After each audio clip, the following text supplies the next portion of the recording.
Can everybody see the shared PowerPoint all right? Yeah, we can see it. You're on. All Perfect. right. All right, Brandon, start us off. All right. Hello, and thank you for coming to the presentation of our unique microbioreactor, the Cultigator. The Cultigator was designed by Group 8, which includes Joseph Curtin, Brandon Darty, Eric McKinnon, Melissa Mecca, Matthew Skota, James Stevens, and Mason Wisnant. So our presentation will start with the overall Hedgehog concept. Our design following by a brief overview of the key functions our microbioreactor can achieve. We will then dive more in depth to each subsystem included in the Cultigator, showing off its uniqueness and the needs it meets. Next, we will wrap up the presentation with the cost and future work for our design. And lastly, we will answer any questions you may have. So quickly, as a brief introduction, in case you're unfamiliar with what a bioreactor is and what it does, this is an example of a currently available very simple competing product from Chi-Bio. The purpose of a microbioreactor is to culture microorganisms in a closed, controlled environment, such as this, where we're measuring different properties, adding different substances, taking away substances, all as part of this laboratory experiment to grow microorganisms under certain conditions to achieve some sort of resultant microorganism. And this pictured experiment would cost $570 per unit. And so our Hedgehog concept for our project has come from a discovery that we made early on in this process, which is that achieving every single customer need for this project simultaneously and to the fullest extent may be difficult or impossible. And we've decided that when in conflict, our design will prioritize premium function over constraints. And the reason being is because, as I just showed, there are already devices that can culture microbes in controlled closed environments. Microbioreactors already exist, but what isn't on the market is an all-in-one solution with every function, be it all our different subsystems combined into one product that is also autonomous. And so our goal is to create a premium, all-in-one, completely self-contained product.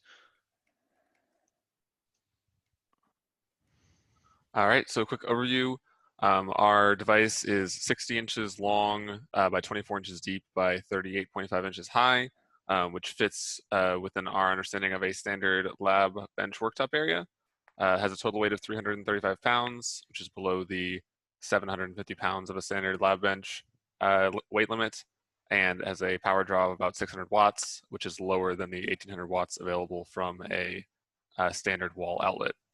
It has several major functions, including fluid manipulation, temperature control, atmosphere control, BSL-2 personnel and product protection, a microplate reader, OD, and FI measurement system, truly autonomous 2-week operation, and we have a safety focus across our design with automatic or manual shutoff and isolation of all components, even in the case of complete power loss.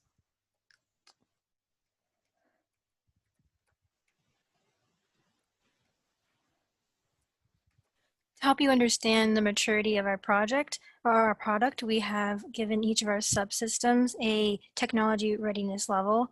And to give a brief overview of this rating system, the 1 to 3 levels in the research category describe situations where equations and ideas have been developed and perhaps some experimental proof has been provided, but no testing in a operational environment.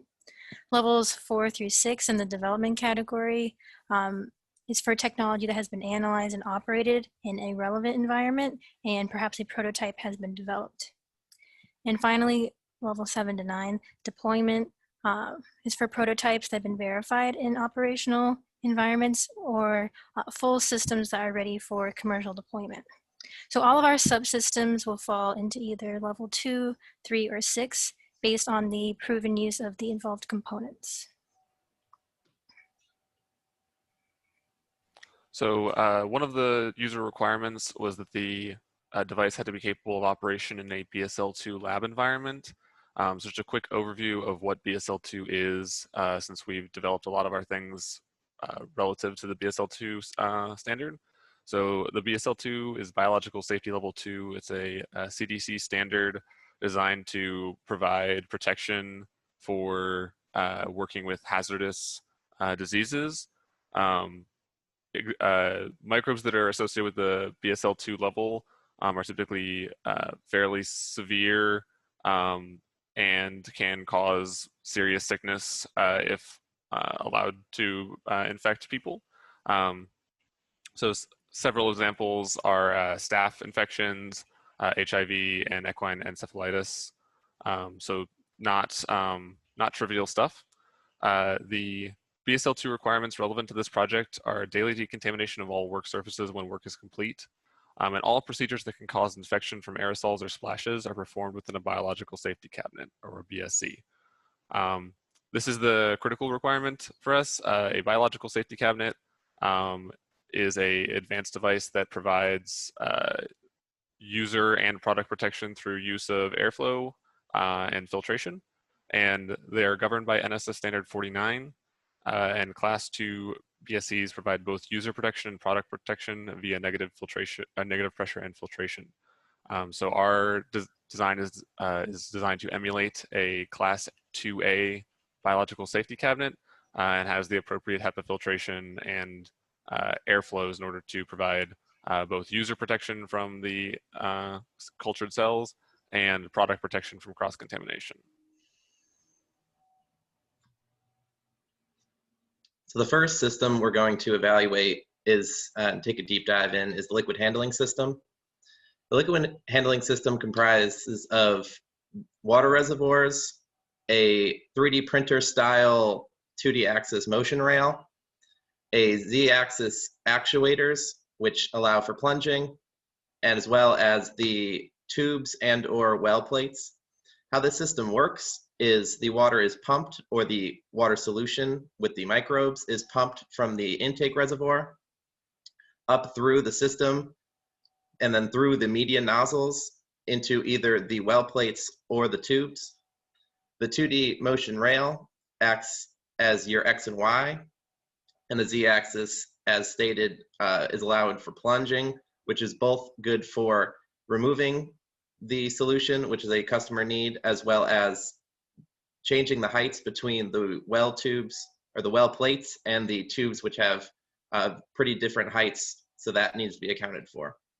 This also handles a safety measure as far as decontamination through the distilled water reservoir. Distilled water is pumped through the system, as well as the nozzles are dipped into a solution of distilled water in order to clean after every iteration of the experiment. Therefore, there is no cross-contamination within the system. This system is also rated as a technology readiness level 3. This is due to the fact that the 2-axis motion rail is a very found process, such as 3D printers, but the rest of the system combined has never been enacted in a technical setting. Therefore, it doesn't get higher than a TRL 3. In addition, there's also a piezoelectric pump, and that is what courses the liquid through the system in order to produce the necessary pressures and velocities, as will be explained through the customer needs. There are several customer needs that are met through the liquid handling system, but there are a few that are really poignant to this subsystem. The first of which is customer need 25, which talks about having an intake reservoir necessary to deliver all the necessary solution to a 384 well plate, as well as 50 milliliter tubes. The calculations done were to verify that 50 milliliter tubes, 25 of them to be exact, would have enough intake reservoir volume in order to fill all that for a experiment. The experiment and calculations were 1.44 liters, and our intake reservoir is 2 liters, which is plenty to fill all the necessary requirements with some extra for a factor of safety. Another customer need is customer need 33, which dictates the maximum and minimum flow rates, 225 and 300 as seen. This also was dictated through calculation. In specifics, Reynolds and Bernoulli equations were used in order to dictate the minimum and maximum tube diameter sizes that were needed to carry this fluid throughout the entire system. Through the calculations, we determined that a 2 millimeter tube diameter would be adequate and allow for laminar flow and the proper flow rate needed. In addition, it was difficult to find a pump with the necessary accuracy of plus or minus 1 microliter at 20 milliliter aliquots. But that piezoelectric pump, as mentioned in the previous slide, did meet those stringent accuracy requirements, and will hit that need. The final need hit by the liquid handling system is need 35, which deals with the waste reservoir. The waste reservoir must be capable of filtering out and containing all the pumped out liquid solution. Therefore, it's a factor of safety above the intake reservoir, which is 1.66 liters. Since we used a 2 liter reservoir, we actually used a 2.5 liter waste reservoir, which allowed for necessary containment with the factor of safety. The measurement system was made to have synergy with the liquid handling system, as it will also utilize the rail system. The mounted laser, as you can see in the diagram, will be first passed through a monochromator. Then it will be redirected by a rotating mirror to the filter cube, as you can see in the diagram. And this will be able to be moved in the X and Y direction from the use of the rail system. The light will then be directed to the culture, which will either use a mirror below for the culture to be measured, to measure the optical density, or the excited fluorescence given off by the culture from the laser will be used to measure the fluorescence intensity. The photomultiplier tube used for obtaining these measurements will also be stationary and will get the information from the rotating mirrors as shown by the green lines in the figure, creating the least amount of risk for these high value parts since they aren't going to be moving. Due to this subsystem using mirrors rather than the fiber optics that most other fluorescent intensity readers will use to get their light to be transmitted, this system earned a technology readiness level of 3. All the parts for the measurement system abide by the needs in the general build features, such as the power consumption and having a minimal lifetime of 10 years. But the main needs as given by the customer for the measurement system include needs 28, 29, and 30. Need 28, make sure our design can measure fluorescence intensity and optical density, which as shown in that figure, it did.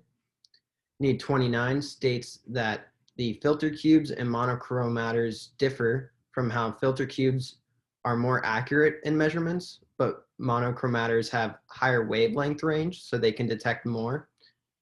But our design is able to use both, so it meets that need. Lastly, need 30 dictates what light intensity our laser must reach, which is 1 kilowatt per centimeter squared. And this is a very stringent need, but we were able to find a laser to do that, which would be the EML4501. So our next subsystem is the environmental control. This system aims to create all aspects of our closed loop culture condition within the experimental vessel, aside from gas concentrations. Our 5,200 square inch experimental vessel requires 6,500 joules of heat in order to raise the temperature from the atmospheric temperature to our desired maximum of 70 degrees Celsius. So to do so, we have a 60-watt electric heating element mounted to the inside of the vessel, and this can reach that temperature within 60 seconds or 1 minute. There's also a water chiller and heat exchanger, which are used to remove heat from our chamber. So our water chiller can cool 2 gallons of water per hour down to 2 degrees Celsius. So this chilled water can enter our heat exchanger that has a heat transfer coefficient of 20 watts per meter squared per Kelvin. This will remove heat over an area of 3 square feet in order to cool the chamber from our atmospheric temperature to our desired minimum of 4 degrees Celsius within that same 1 minute. A ventilation motor, which is discussed in future subsystems, will also circulate our air through the chamber and create a heat transfer environment, which is a little bit similar to a convection oven with flowing heat currents. On the right side, we have a custom designed shaker plate, which contains 1 precision linear actuator and 1 high-speed stepper motor. The shaker has 3 modes which can achieve linear, orbital, and double orbital motion. Using just the linear actuator creates linear motion along the 2 slides with an amplitude of 0.1 millimeters to 10 millimeters. The stepper motor, when operated alone, will create orbital motion with the help of 3 offset motor couplers. These motor couplers are modular and may be interchanged to achieve different orbital amplitudes at very low cost. When the linear actuator is on, a moving reference frame is created for the stepper motor, which is mounted to that base plate. In this reference frame, the circular motion of the stepper motor is elongated in one direction, and if you do that at specific frequencies, the motors can be used in tandem to achieve a double orbital motion pattern. So this system is still in early development with a TRL of 2. While most of these subsystem components are off-the-shelf parts and as such could receive a 6, the shaker design is entirely novel and it has yet to be tested for a proof of concept in an experiment, and as such must remain in the concept stage of a 2. So here are the needs that are satisfied by our environmental control, and most of these have been covered. The 4 to 70 degree temperature range is satisfied by our heat exchanger, water chiller, and heating element. The 2 millimeter shaking amplitudes and 2000 RPM frequency is achievable from all patterns for both the linear actuator and the stepper motor. Our linear actuator has a maximum speed of 7 inches per second, which roughly equates to about 5,300 RPM, which is well exceeding this frequency. The device can accommodate 20 50 milliliter tubes at one time, or 2 well trays of standard size. So next up is our safety and user interface subsystem. This subsystem is only a technology readiness of 2, as it is still very speculative, especially in terms of the electronic and programming elements. The first feature is a capacitive touchscreen, which is made using an indium tin oxide coating. And all of the electronics will be encased in a white plastic coating. And there will also be a speaker and microphone to provide some level of voice control for hands-free functionality. An emergency stop button will be featured for safety. And another important safety element is our current limit switch. And this is how we achieve force-based safety limit shutoff. And how we determined that was we determined from some US Consumer Product Safety Commission standards on automated doors to have a 15-pound force safety limit shutoff on all of our motors. The only motor that can achieve that force is our linear actuator for a rail system, and a 15-pound force on that motor is associated with about 2.5 amps. So we've included an off-the-shelf 2.5 amp current limit switch. And now on to the customer needs met by this subsystem. Need 3 pertains to accessibility, and it states that it must be accessible by a user of average height and build. We went a bit beyond that and made sure it met the standards for an operable part in the architectural variant. Need 6 pertains to having a fail-safe system, and that fail-safe system will, in an emergency, shut down all the valves that must be shut down, and there will be a backup battery included to that. Need 7 and 8 for the emergency and force-based shutoffs, which were covered previously. Need 9 pertains to having indicators for whether the device is on or off, the function mode and duration, as well as if an error is present. And these will be present on the touchscreen in a 41-point font that can be visible from up to 16 feet away. Need 13 relates to programmability, which will be 14 touchscreen and voice control combo.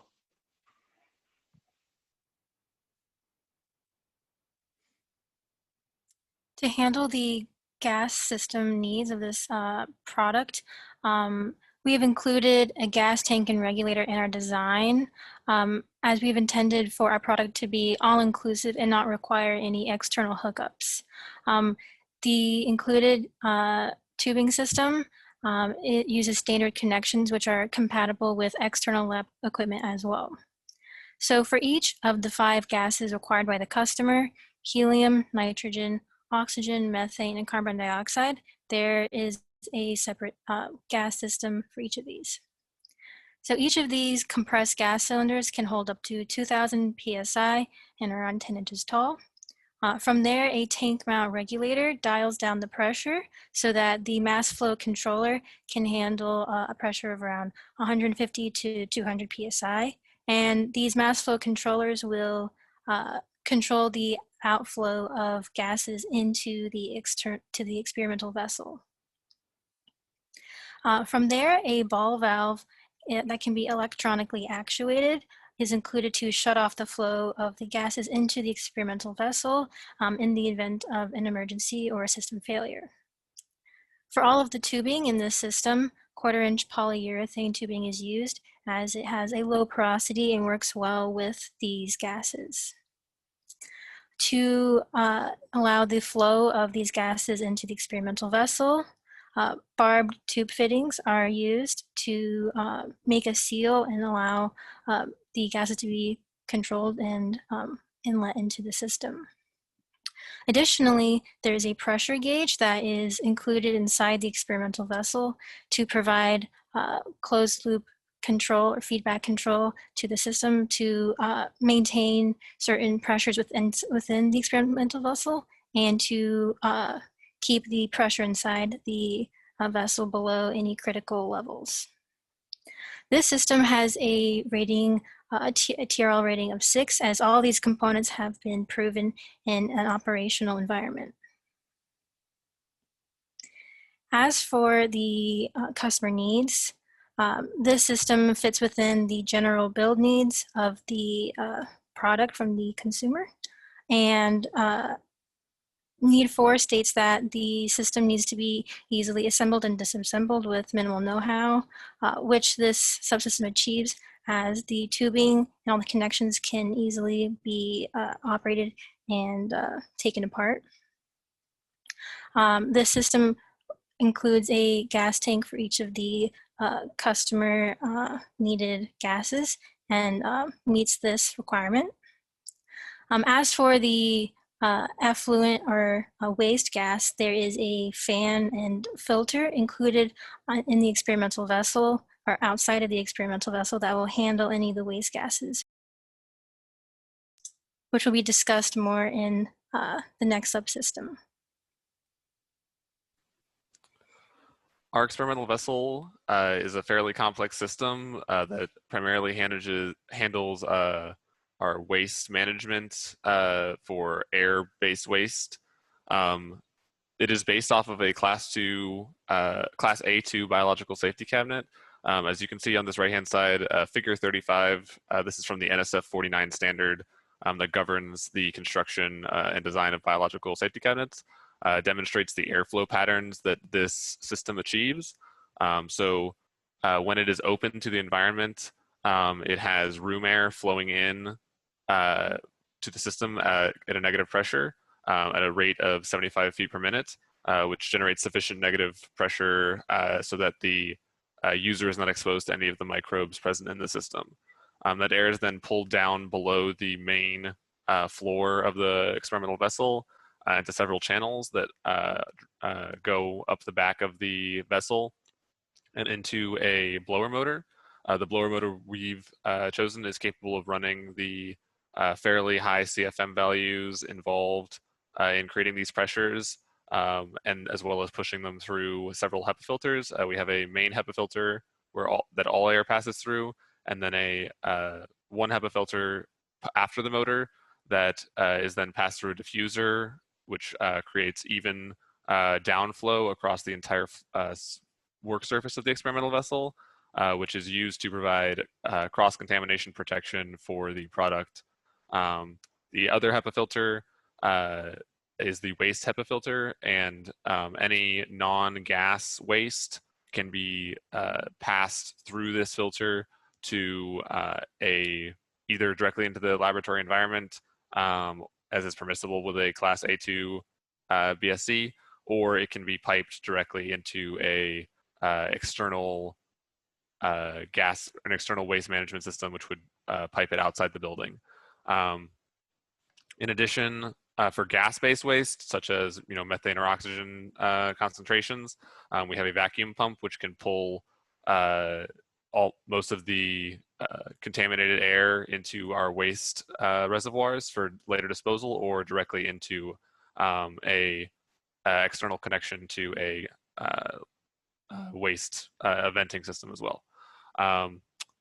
And finally, the whole system can pull outside air as needed in order to maintain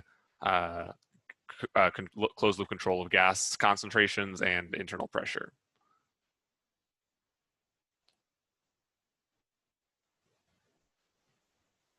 So the three design requirements which drove the design of the experimental vessel is cannot require installation of permanent external fixtures or support apparatus. So we achieved this requirement by, although we have to follow the BSL2 standard of need 16, we did it without utilizing an external biological safety cabinet, as was clarified with the customer. And so this is a very difficult requirement. It drives a lot of the cost and complexity of our system. And so a lot of the other subsystems had to be modified in order to meet, in order to integrate with this very complicated biological safety cabinet.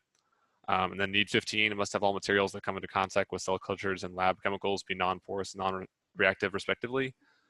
This need drove the material selection criteria for our environmental vessel.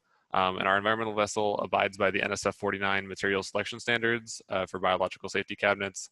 Some of the primary ones of that being that all work surfaces in contact with any kind of microbe should be 300 series stainless steel, which our design meets.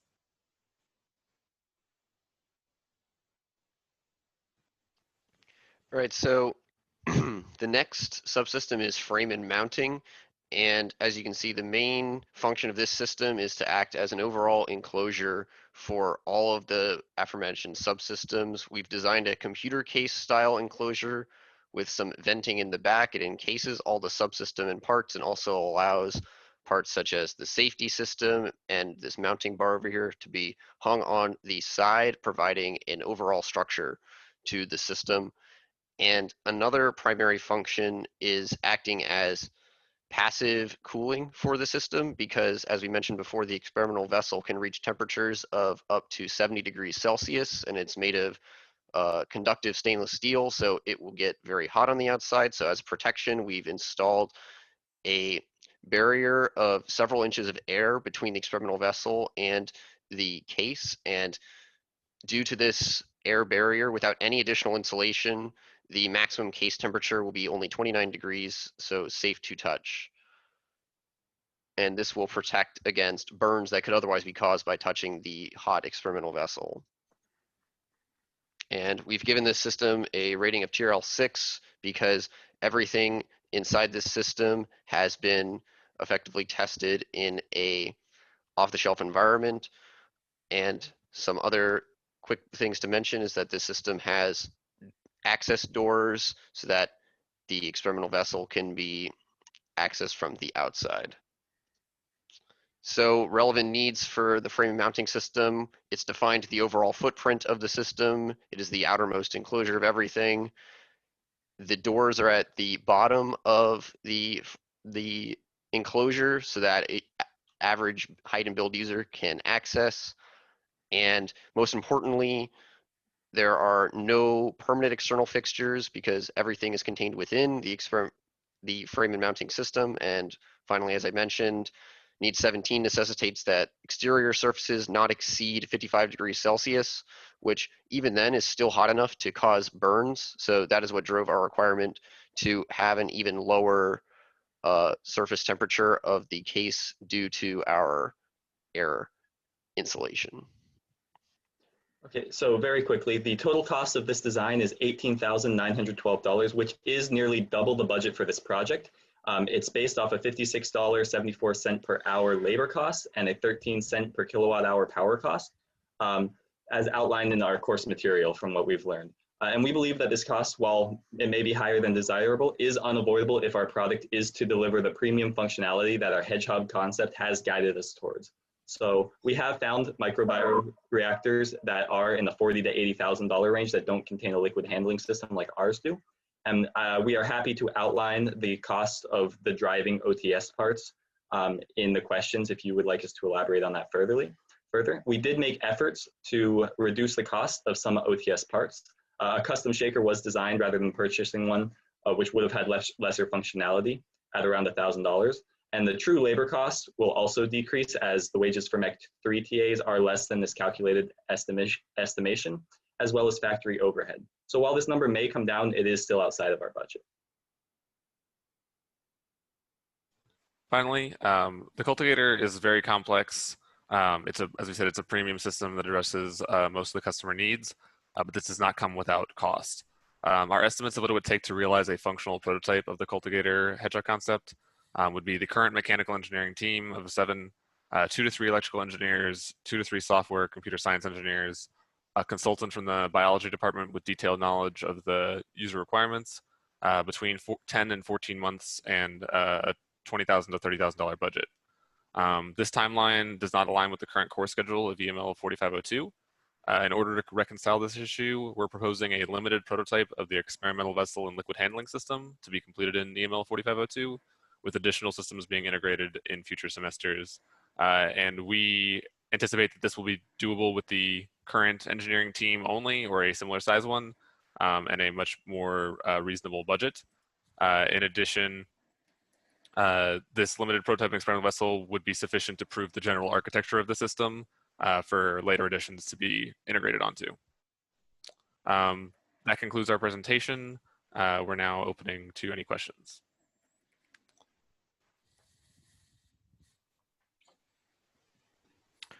Okay, thanks guys for your presentation. We'll turn it over to questions from the panel. Yeah, I mean, I'll say that you guys are the first team that has really seemed to understand what the lab environment that you need to meet is.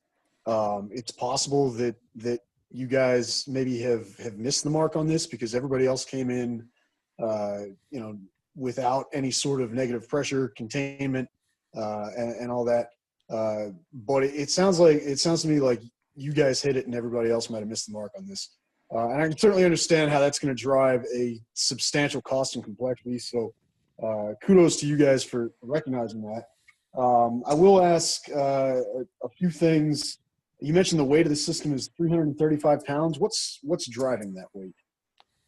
Primarily, a lot of the large components, including the experimental vessel, are stainless steel. So there's definitely some weight reduction to be done, like in the design for manufacturing stage.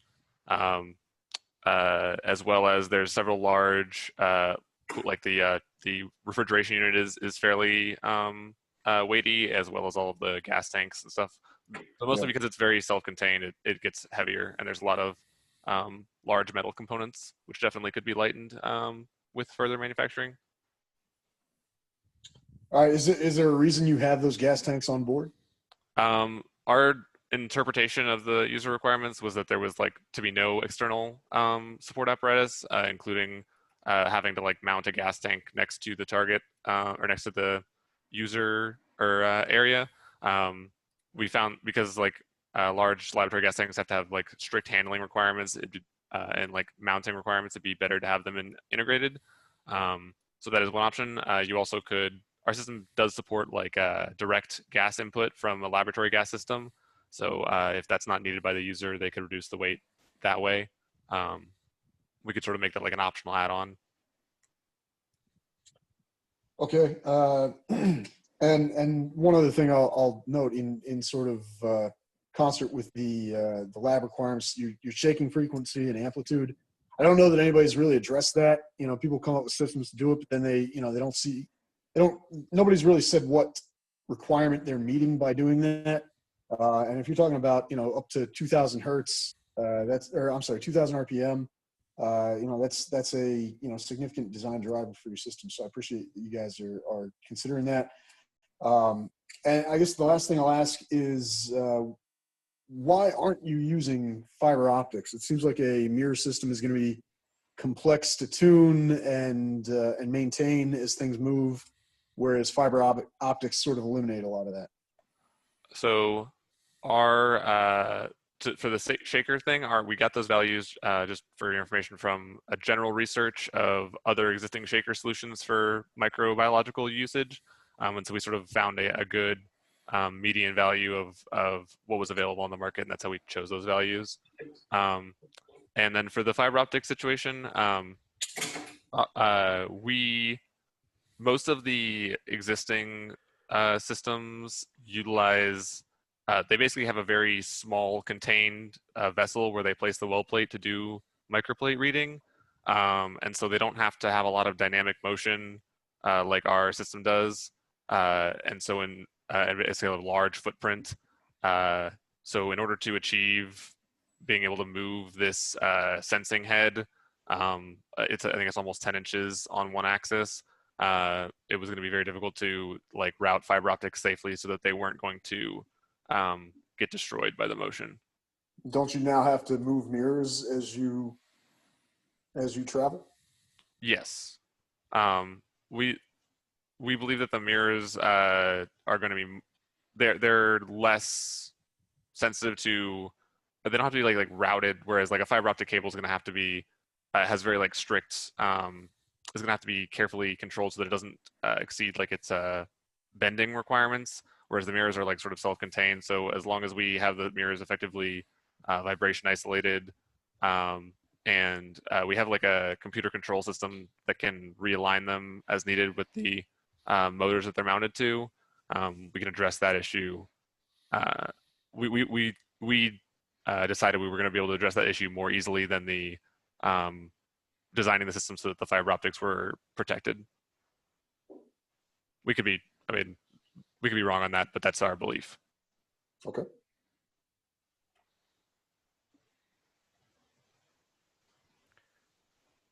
Okay. We do have about 5 minutes left. So other questions from the panel? Yeah, I'm Chris Reich. This is a professor in microbiology. I liked your excuse me, explanation of the liquid handling and sterilization, but could you expand on that, I guess? What would you imagine being the sterilization agent? So I like how there was washing involved, because that is, of course, a concern, cross-contamination. So we're one of the customer requirements that we don't have a strict understanding of is at what stages the decontamination needs to be done, to what levels. So basically our current plan is to flush the system with DI water between each individual well in the well plate. And then for like true decontamination, like after an experiment, the entire system is able to be sealed off and flushed with formaldehyde, which is our current understanding, one of the standards for biological safety cabinet decontamination. So sort of, I don't think we have a true sterilization between components of the same experiment. We just have sort of a flushing system to prevent, to try to minimize cross-contamination. And then after an experiment is complete, you can seal the whole system off and do like a formaldehyde decontamination for true sterilization. Does that answer your question?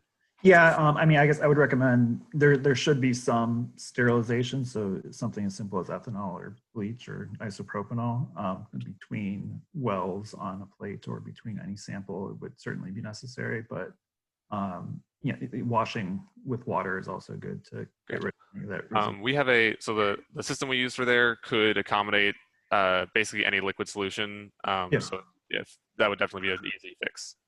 Okay. And what about the volumes of liquid transfer? Could you clarify, as in like the aliquots of the individual dispensing, or as in the total volumes of the system?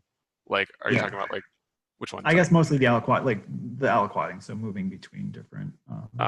So the customer needs required aliquots between 5 microliter and 20,000 microliter, I believe.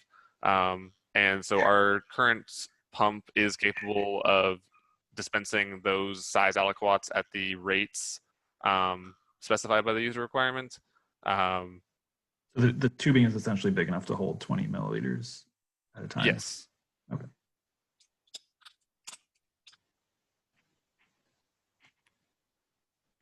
And in terms of atmospheric control, you addressed temperature. What about humidity?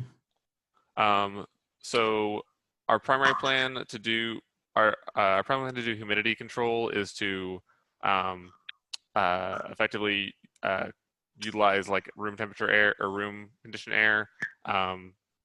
There is definitely one of the things that we identified sort of late in the process was the need to have a more comprehensive humidity control. And so that's something that an improvement that we would need to make to actually for the system to actually work. Yeah, it is very important because you do get evaporation of these small volumes, but it's also something that most commercial plate readers don't take into account. So it's a common oversight for a lot of these systems. Cool. Good job.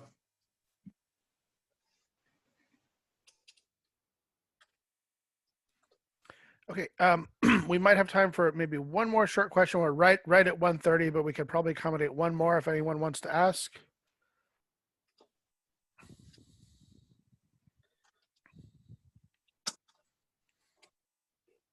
No? Okay, seeing no questions from the panel, we will wrap it up there. So let me stop recording.